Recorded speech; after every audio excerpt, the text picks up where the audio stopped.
Beauty and the Beast. So Beauty and the Beast tells a story about, the plot of the original Beauty and the Beast, where this greedy prince gets turned into a beast and the other castle people get turned into household supplies. Oh yeah, there's also a petal. If all the leaves from the petal fall off, the beast stays a beast and the other castle people kind of die. So technically the castle people get worse punishment than the person responsible for the crimes. What?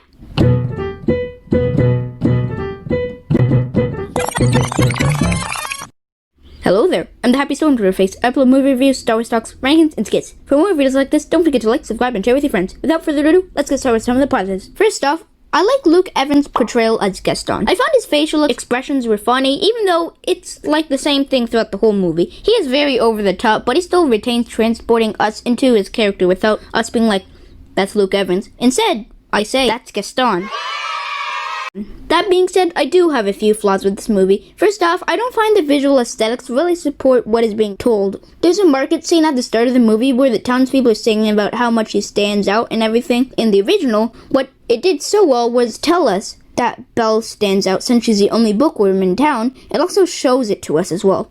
For example, she's the only one wearing blue, everyone else is wearing more vibrant colors, making her stand out. Here, there are numerous people wearing blue, making her stand out from a visual standpoint poorly. Same with the song itself. In the animation, everyone's going, oh, and Belle is just walking. Here, everyone is just walking, including Belle. So she doesn't stand out that well. Speaking of Belle, let's talk about Emma Watson's portrayal of Belle. I don't think she was terrible as Belle. It's just that, for me, she struggled to transport us into a character or feel real, since a lot of the singing felt ADR. It made the character feel more processed. For example, Belle would be talking to these other characters without ADR, and there'd be a huge audio difference between Belle with ADR and the character without ADR, and it made the audio feel weird.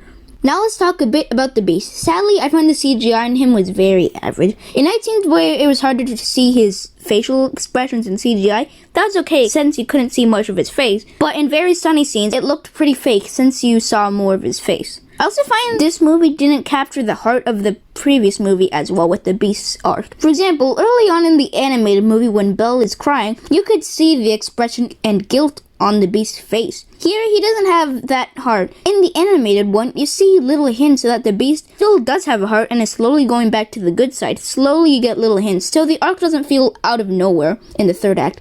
Here, he's usually mean to Belle for most of the first act, so it could feel all out of random in the third act when he's a good guy. It feels kind of out of nowhere. I'm gonna give Beauty and the Beast a C. Soundtrack. The soundtrack was composed once again by Alan Menken. I liked the music, some of the cues were really catchy, but I find that the soundtrack should have been more diverse. You hear similar cues over and over. I find there should have been more diversity in the soundtrack. 7.7 out of 10.